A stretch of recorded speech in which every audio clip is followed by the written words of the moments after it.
پرستش کر سکتے ہیں، اس کے نام کی گواہی دے سکتے ہیں اور اس کے کلام کو اس کے لوگوں کے سامنے بیان کر سکتے ہیں۔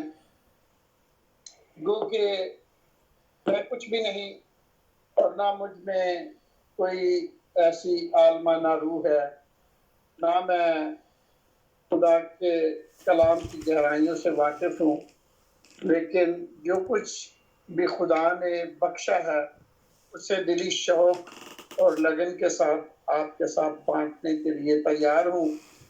میں اس بات کا اقرار کرتا ہوں کہ انسان جو ہے وہ غلطی کا پتلا ہے، کیونکہ کلام میں لکھا ہے کہ وہ باتوں باتوں میں خطا کرتا ہے، اور اگر کوئی ایسی بات ہو جو کسی بھائی کو یا بہن کو اچھی نہ لگے تو میں آپ سے معذرت خواہ بھی ہوں، لیکن خدا کے کلام کو بیان کرنا جو ہے وہ مجبوری ہے، اور اگر ہم نہیں کرتے تو اس کا مطلب ہے کہ ہم خدا کے حکم کو توڑتے ہیں، کیونکہ اسی نے فرمایا تمام دنیا میں جاؤ، انجیل کی منادی کرو، اور جو توبہ کرے، جو ایمان لائے، وہ ہمیشہ کی زندگی پائے گا۔ میرے عزیزو، آپ اس وقت جتنے بھی اس آئی پر موجود ہیں، آپ کو آج کی اس عبادت میں خوش آمدید کہا جاتا ہے، اور میں ایمان رکھتا ہوں کہ خداوند اپنے پاک وعدہ کے مطابق موجود ہے، خداوند کا پاک جنبش کر رہا ہے، اور خداوند اپنا کلام ہمارے ساتھ بانٹنے کو ہے۔ خداوند سے دعا کریں کہ ہمارا دھیان، ہماری سوچیں، ہمارے خیالات خدا کے کلام کی طرف گامزن رہیں، تاکہ ہم خدا کی مرضی کو جان کر اس پر عمل کرنے والے ہیں۔ جو آج کا جو میرا ٹاپک ہے وہ ہے خدا کے ابدی احکام۔ خدا کے ابدی احکام، اور جو ہمارا اس کا 5واں باب 70ویں اور 8ویں آیت ہے، اور میں خدا کی بندی اپنی مسز سے صوفیہ رابرٹ سے درخواست کروں گا کہ وہ ان آیات کو پڑھنے ہماری مدد فرمائیں۔ مسیح یسوع میں آپ سب کی سلامتی ہو۔ ہمارے لیے آج کا پیغام متی کی انجیل، اس کا 5 باب 17 اور 18 آیت۔ یہ نہ سمجھو کہ میں توریت یا نبیوں کی کتابوں کو منسوخ کرنے آیا ہوں، منسوخ کرنے نہیں بلکہ پورا کرنے آیا ہوں، کیونکہ میں تم سے سچ کہتا ہوں کہ جب تک آسمان اور زمین ٹل نہ جائیں، ایک نقطہ یا ایک شوشہ توریت سے ہرگز نہ ٹلے گا، جب تک سب کچھ پورا نہ ہو جائے۔ پاک کلام کے پڑھے اور سنے جانے پر خدا کی برکت ہو۔ سلام کا شکر ہو۔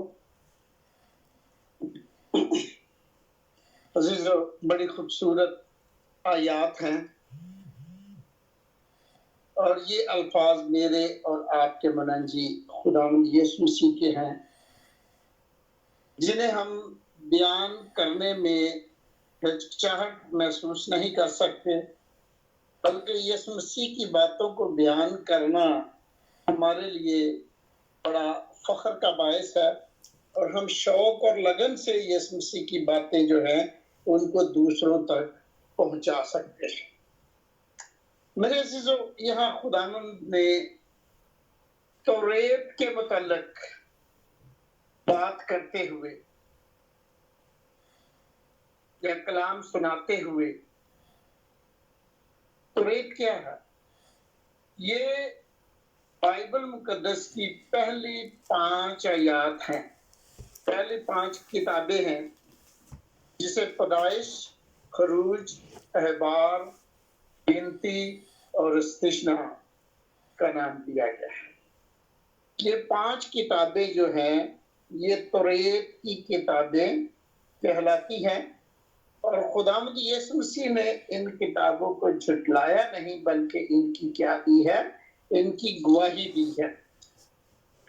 اور خداوند یسوع مسیح نے اس کی گواہی اس لیے دی ہے کیونکہ اس میں بائبل کے شروع سے لے کر آخر تک خدا کے احکامات کو ماننے اور ان پر عمل کرنے کی تلقین کی گئی ہے، اور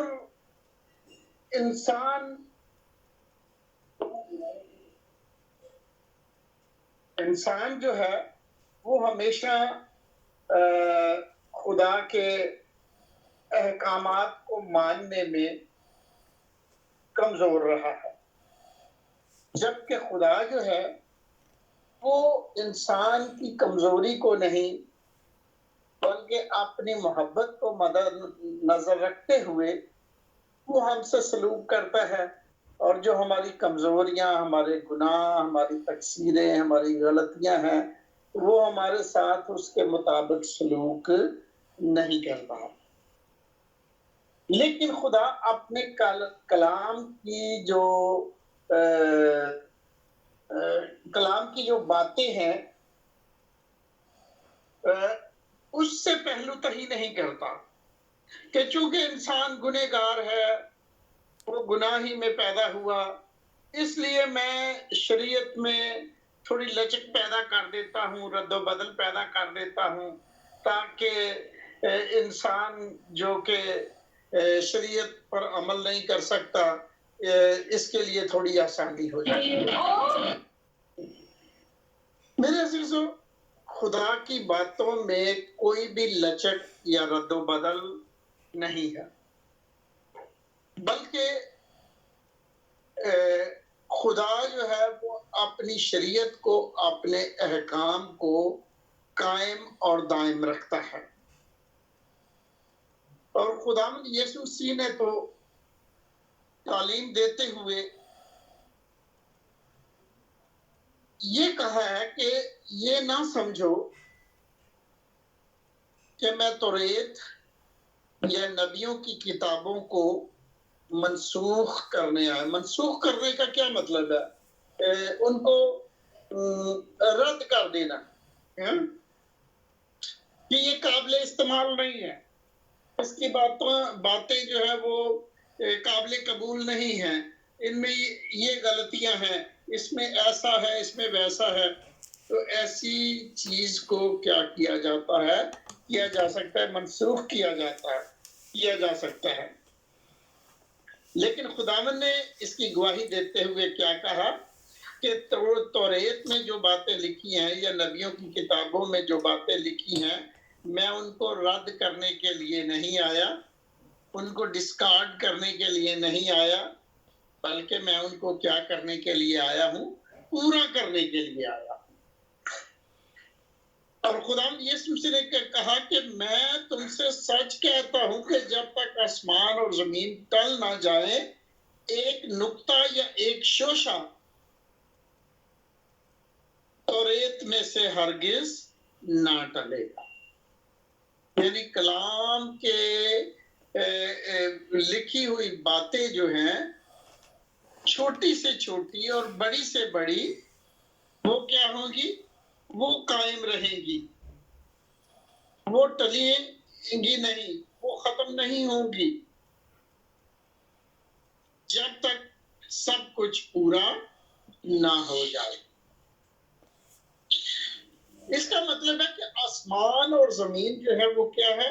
اٹل ہیں، وہ کبھی ٹلنے کے نہیں ہیں، وہ کبھی مٹنے کے نہیں ہیں۔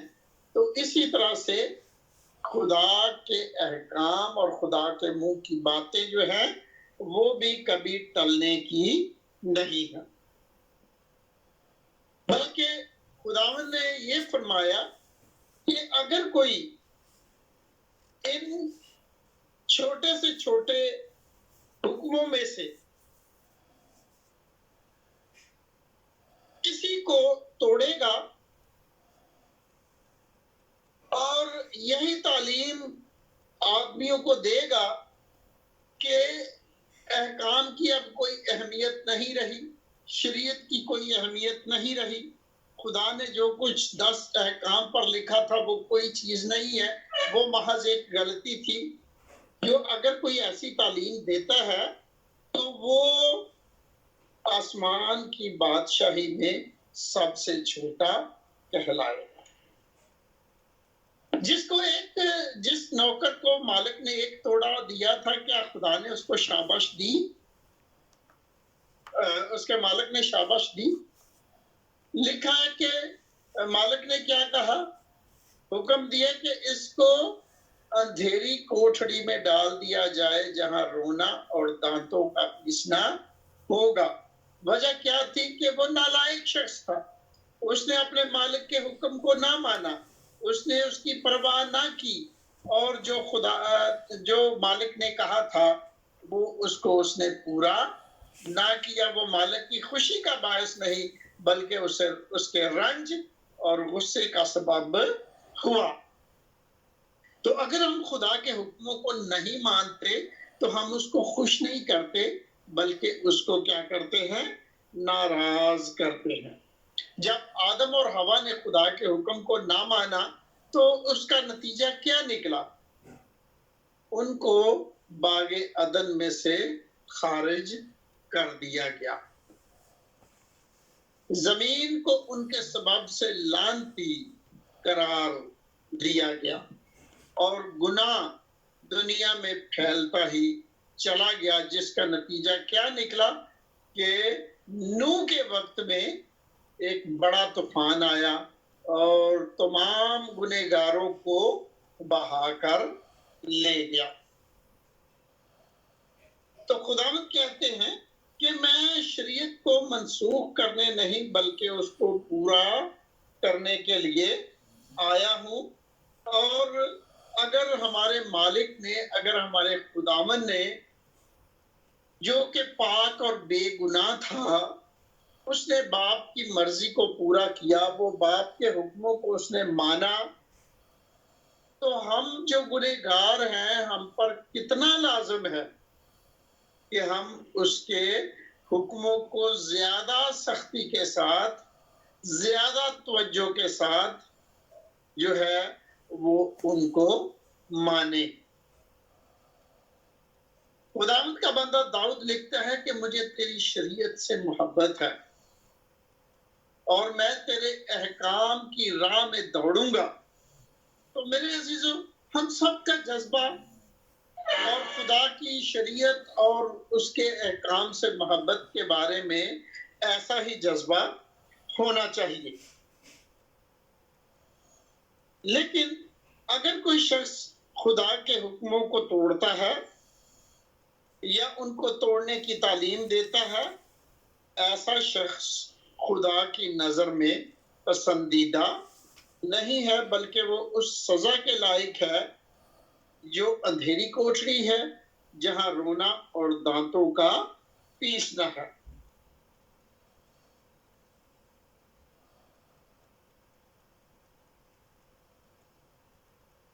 بلکہ خداوند یسوع مسیح نے کیا کہا کہ اگر ہم یہاں دیکھیں 20ویں آیت میں تو لکھا ہے، کیونکہ میں تم سے کہتا ہوں کہ اگر تمہاری راست بازی فقیوں اور فریسیوں کی راست بازی سے زیادہ نہ ہوگی تو تم آسمان کی بادشاہی میں ہرگز داخل نہ ہوگے.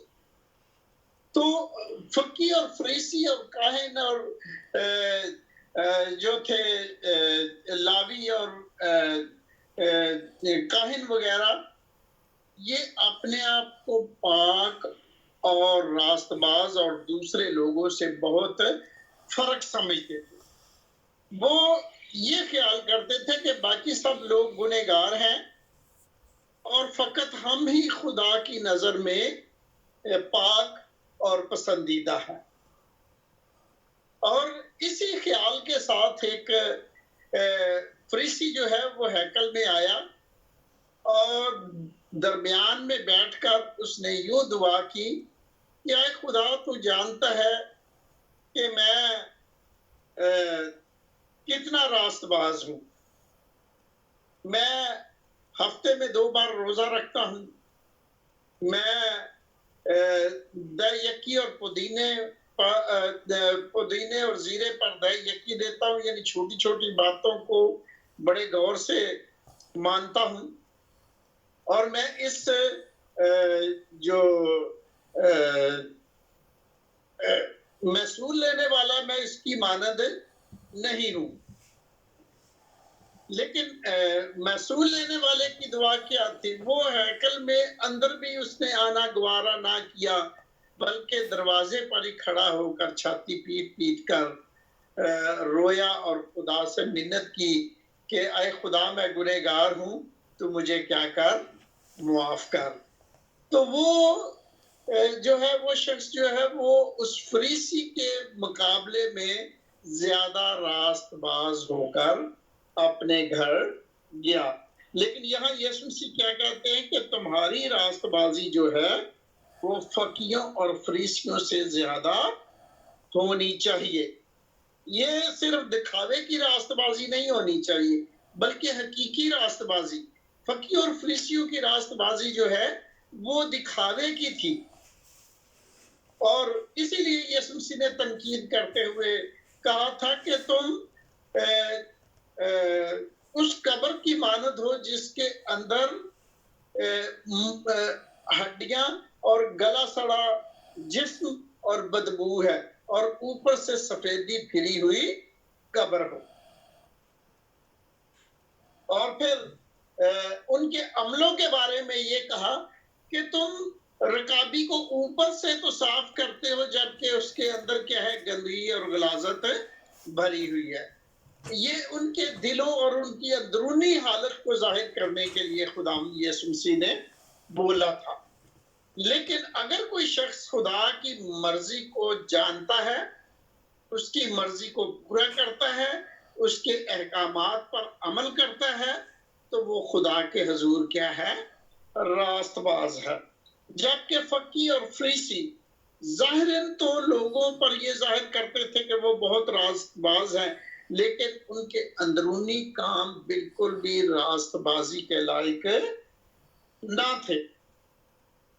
تو میرے عزیزوں، ہم دیکھتے ہیں کہ جس شریعت کے بارے میں خداوند یسوع مسیح نے کہا کہ میں اسے منسوخ کرنے نہیں بلکہ پورا کرنے آیا ہوں، تو یہ شریعت 2 حصوں پر مشتمل تھی۔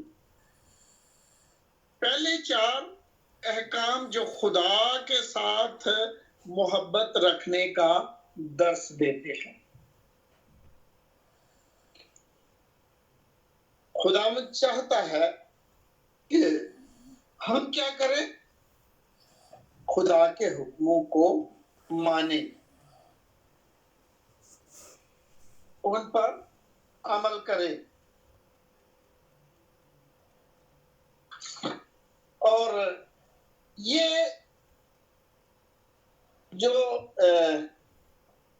شریعت ہے جس کو ابدی شریعت کہا جاتا ہے، جو خدا نے اپنی انگلی سے پتھر کی لوہوں پر لکھی، اور آج اس آخری زمانے میں خدا اسے اپنے لوگوں کے دلوں پر لکھتا ہے، گوشتین دل پر لکھتا ہے۔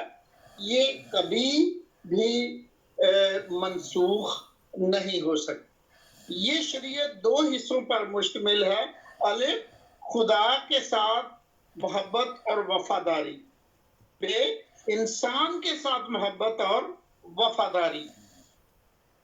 اب میرے عزیزو، خدا کے ساتھ محبت اور وفاداری پر تو کوئی بحث ہو ہی نہیں سکتی، کیونکہ شریعت کا پہلا حصہ اس بات پر زور دیتا ہے کہ تو خداوند اپنے خدا سے اپنے سارے دل، اپنی ساری جان اور اپنی ساری عقل اور اپنی ساری طاقت سے محبت رکھ۔ اس کی کیا وجہ ہے؟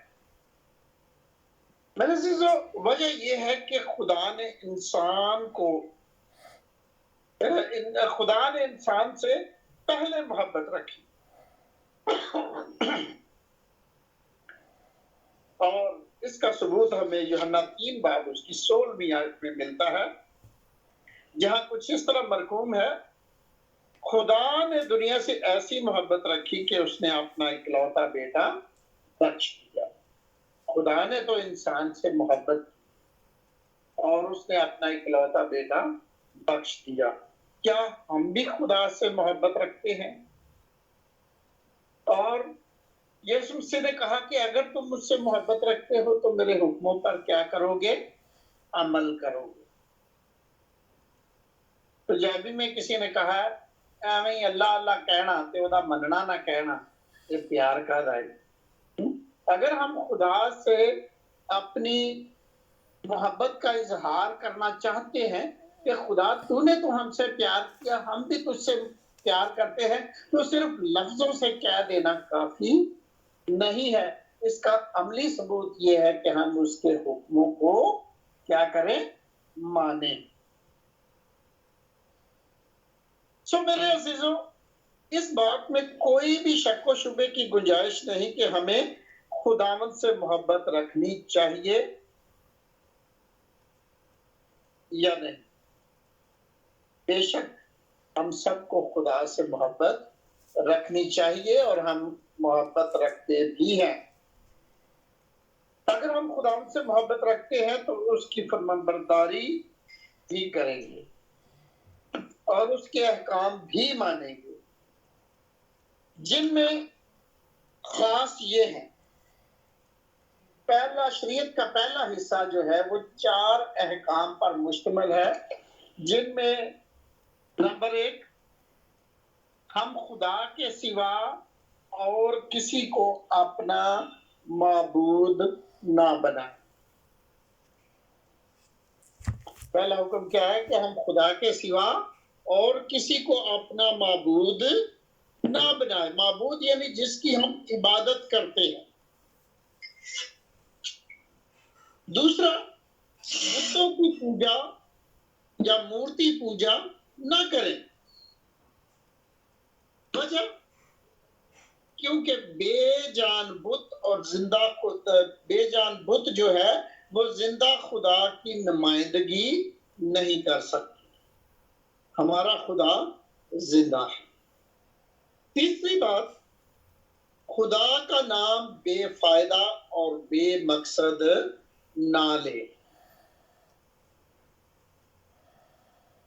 بہت سارے لوگ ہیں جو خدا کی قسم بات بات میں کھاتے ہیں اور بے سمجھی کے ساتھ اس کا نام لیتے اور قسم کھاتے ہیں، جبکہ وہ اس کے معنی اور اس کے مقصد سے قطعاً ناواقف ہیں۔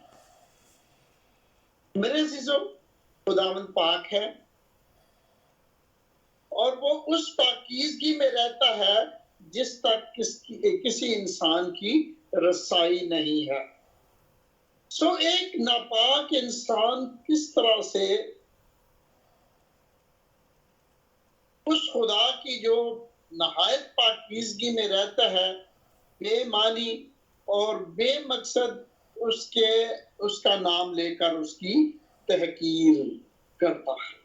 ہمیں جب خدا کو ہم اپنی زندگی میں حاضر و ناظر جانتے ہیں تو ہر اس کام کو بڑے احتیاط کے ساتھ اور اس کے نام کو بڑے احتیاط کے ساتھ لینے کی ضرورت ہے۔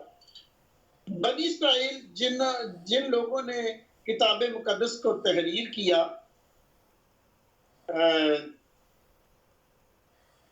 اس کے بارے میں ہے کہ جب وہ یہوہ خدا کا نام لکھتے تھے تو ہر حرف کو لکھنے سے پہلے وہ یا تو قلم بدل دیتے، نیا قلم لیتے، یا پھر اگر ایک قلم ہے تو اس کو واش کر کے پھر اگلا حرف جو تھے وہ لکھتے۔ پاکیزگی کا اتنا زیادہ خیال کیا جاتا تھا۔ تو تیسرا حکم ہمیں یہ بتاتا ہے کہ ہم نے خدا کا نام بے فائدہ اور بے مقصد نہیں لینا۔ چوتھی بات، سبت کے دن کو پاک ماننے کا حکم ہے، اور یہ لازم الملزوم ہے، کیونکہ اسی حکم میں بتایا گیا ہے کہ خدا ہی ساری کائنات کا خالق اور مالک ہے۔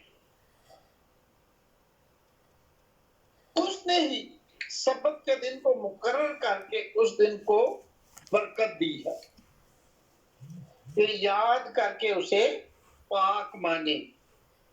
یاد رکھیں کہ جس دن کو خداوند نے برکت دی ہے، ہمیں اسی کو فالو کرنا چاہیے،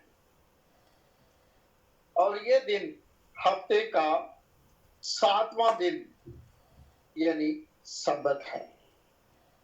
میرے عزیزو، ہم کسی اور دن کو اس پر ترجیح نہیں دے سکتے۔ یاد رکھیں، سیٹرڈے ہی وہ دن ہے، کیونکہ کلام مقدس کو میں اتوار کے دن کو ہفتے کا پہلا دن کہا گیا ہے، اور خدا نے کسی اور دن کو برکت نہیں دی۔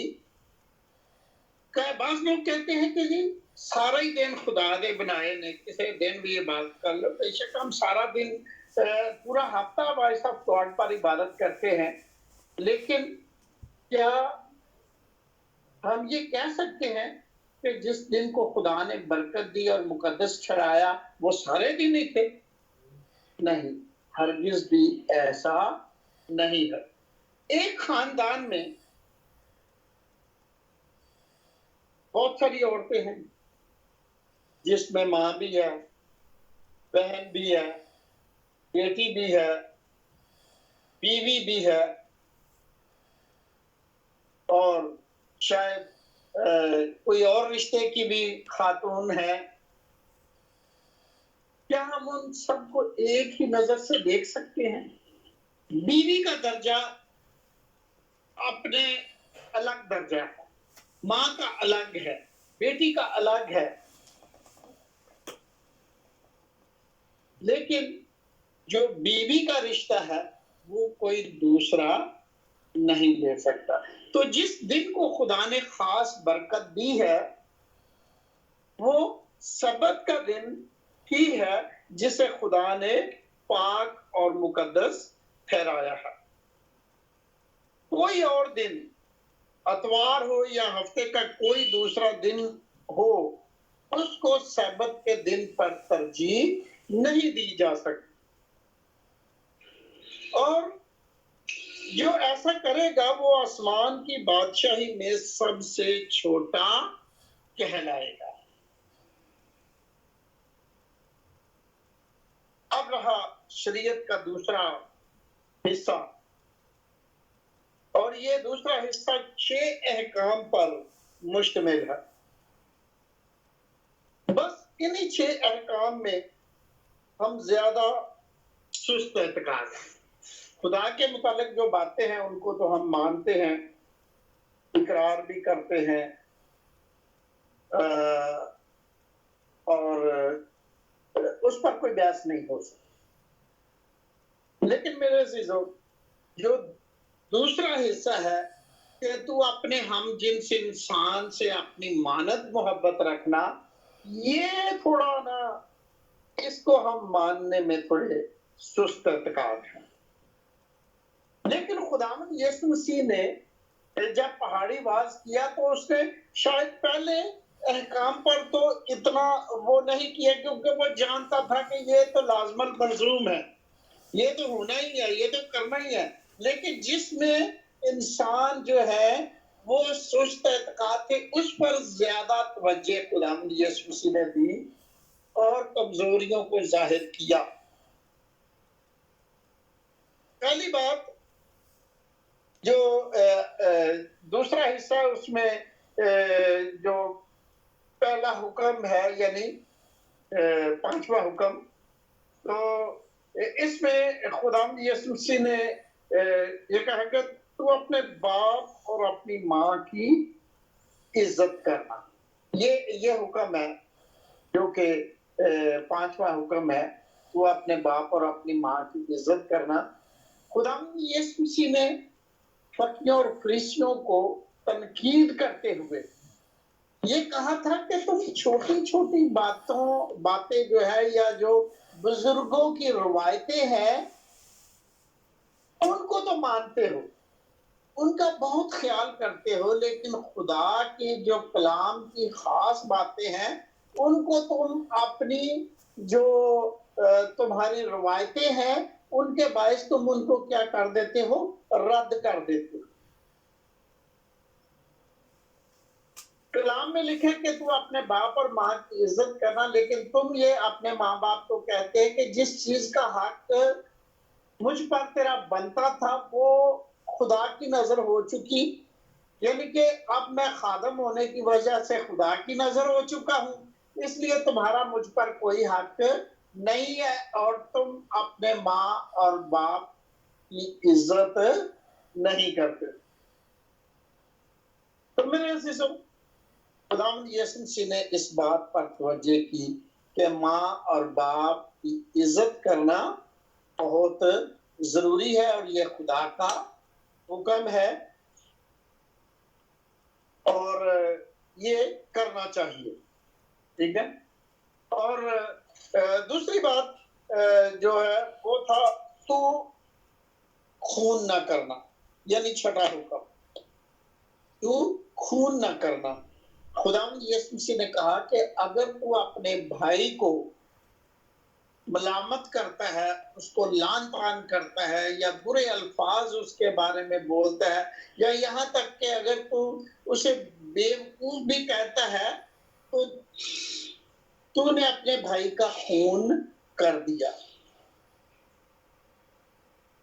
تو میرے عزیزوں، خداوند یسوع مسیح نے جب ہم اپنی زبان کے جو زخم ہے وہ زیادہ گہرے ہوتے ہیں. اگر کسی ہتھیار سے کسی کو زخمی کر دیا جائے تو ایک دن وہ آئے گا کہ وہ زخم جو ہے وہ بھر جائے گا، لیکن زبان کا لگا ہوا زخم جو ہے وہ کبھی نہیں بھرتا، وہ ہمیشہ تازہ رہتا.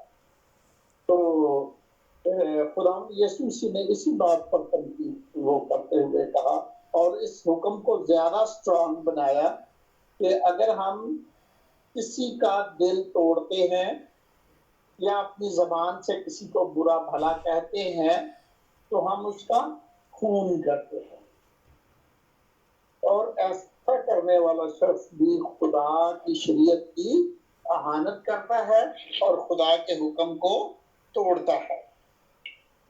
پھر اگلا حکم ہے تو زنا نہ کرنا، یہ 6 کے بعد 7واں، تو زنا نہ کرنا.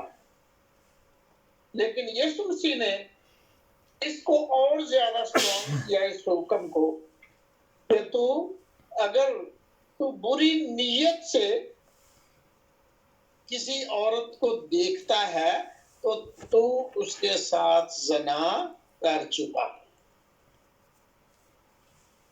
اور اگر ایسا ہو گیا ہے تو اس نے دل میں سوچا ہی ہے، خیال ہی کیا ہے، تو وہ گناہ ہو گیا ہے. اور ایسا شخص جو ہے وہ اتنا ہی گنہگار ہے جتنا عملی طور پر کرنے والا ہے. اس میں بیچ میں روح رعایت نہیں ہے. اور پھر لکھا ہے تو چوری نہ کرنا. چوری چھوٹی چیزوں کی بھی ہوتی ہے اور چوری بڑی چیزوں کی. اس کا مطلب تو یہی ہے جیسے زنا نہ کرنے کا حکم ہے، اسی طرح اگر ہم چوری کے بارے میں سوچتے ہیں کہ فلاں چیز فلاں کی ہے اور وہ فلاں جگہ پر پڑی ہوئی ہے اور وہ ادھر کیوں ہے، وہ میرے پاس آ جانی چاہیے، تو ظاہر ہے پہلے چیز جو ہے، گناہ جو ہے پہلے ذہن میں آتا ہے یا دل میں آتا ہے، اور پھر ہم کیا کرتے ہیں، اس کو عملی طور پر کرتے ہیں. تو خداوند نہیں چاہتا کہ ایسے گناہ ہمارے دل میں بھی آئے یا ان کو ہم اپنے ذہن میں سوچیں، ان کو سوچنے سے بھی کیا ہو جاتا ہے، ہماری جو پاکیزگی کا لیول ہے وہ کیا ہو جاتا ہے، گر جاتا ہے۔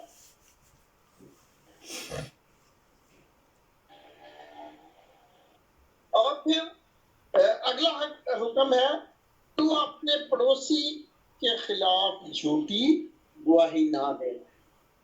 یاد رکھیں اس میں وہ چیزیں بھی شامل ہیں جب ہم اپنے پڑوسی کی غیبت کرتے ہیں یا اپنے پڑوسی کی چغلخوری کرتے ہیں یا اپنے پڑوسی کے خلاف دوسروں سے سننا پسند کرتے ہیں ان کی برائیاں، اور ہم برائیوں پر پردہ ڈالنے کی بجائے اس کا اشتہار دیتے ہیں، تو ہم کیا کر رہے ہیں، اس حکم کی خلاف ورزی کر رہے ہیں کہ تو اپنے پڑوسی کے خلاف جھوٹی گواہی نہ دینا۔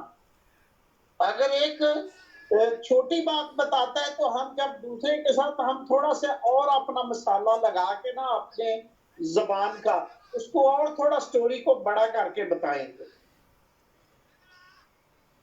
تو میرے عزیزو، خدا ان باتوں کو پسند نہیں کرتا، ہم خدا کے حکم کی نافرمانی کرتے ہیں، خدا کے حکم کو توڑتے ہیں۔ پھر پڑوسی کی کسی چیز کا لالچ نہ کرنا، آخری حکم۔ ہم لالچ بھی کرتے ہیں، دوسرے کی بیوی کا بھی لالچ کرتے ہیں، اپنے پڑوسی کی چیزوں کا بھی لالچ کرتے ہیں، اس کے مال ڈنگر کا بھی لالچ کرتے ہیں، اس کے سونے چاندی کا بھی لالچ کرتے ہیں۔ ہر کسی کی یہ خواہش ہوتی ہے کہ میں کیا کروں، یہ چیز اس کے پاس کیوں ہے، وہ مجھے کیوں نہیں مل جاتی، اور یہ بری خواہش ہے۔ یہ خواہشیں جو ہیں انسان کے دل میں جنم لے کر گناہ کو پیدا کرتی ہیں، اور گناہ جب بڑھ جاتا ہے تو کلام مقدس بتاتا ہے کہ وہ موت اور ہلاکت کو لاتا ہے۔ میرے عزیزو، خداوند یسوع مسیح اس لیے دنیا میں آیا کہ ہم زندگی پائیں اور کثرت کی زندگی پائیں۔ خداوند کا کلام بتاتا ہے کہ خدا کسی کی ہلاکت نہیں چاہتا، بلکہ چاہتا ہے کہ ہر ایک کی توبہ تک نوبت پہنچے۔ تو میرے عزیزو، اگر خداوند ہماری ہلاکت نہیں چاہتا تو ہم خود اپنی ہلاکت کیوں چاہتے ہیں؟ خدا کا کلام تو ازلی بھی ہے اور ابدی بھی ہے۔ آسمان اور زمین ٹل جائیں گے لیکن خدا کے احکام قائم رہیں گے۔ اگر ہم اپنی مرضی اور اپنی منشا سے اور اپنے دلی رضا سے خدا کے احکام کو رد کرتے اور اپنی مرضی کو خدا کے کلام پر پہنچتے ہیں، تو یاد رکھیں، اس بات کو یاد رکھیں کہ کلام کے مالک آپ نہیں، کلام کا مالک میں نہیں ہوں، کلام کا مالک وہ ہے جس نے کلام دیا ہے، اور جس نے دیا ہے مرضی بھی اسی کا ہے۔ ہمیں صرف اس کو فالو کرنے کا حکم دیا گیا ہے، اس کو ماننے کا حکم دیا گیا ہے، اور اگر ہم مانیں گے تو بابرکت ہوں گے، اگر نہیں مانیں گے تو کلام بتاتا ہے یہ ہے کہ آسمان کی بادشاہی میں سب سے چھوٹا ہوگا، اور جو چھوٹا ہوگا وہ آسمان کی بادشاہی میں جا نہیں سکے۔ آسمان کی بادشاہی میں جانے کے لیے ہمیں خداوند یسوع مسیح کے قد تک پہنچنا ہے۔ وہ یہاں تک وفادار رہا کہ اس نے موت گوارا کی، بلکہ صلیبی موت گوارا کی۔ باغ گدسمنی میں جب یہ آزمائش آئی کہ خداوند یسوع مسیح اس منصوبے سے ہٹ جائے، تو اس نے کہا کہ آئے باپ اگر ہو سکے تو پیالہ مجھ سے ٹل جائے، تو بھی آئے باپ میری مرضی نہیں بلکہ تو میرے عزیزو، اگر ہمارے خداوند نے اپنے باپ کی مرضی کو پورا کیا ہے تو ہمیں کتنا اپنی مرضی کو پورا کرنا ہے۔ خداوند اس کلام کے وسیلہ سے مجھے اور آپ کو بڑی برکت۔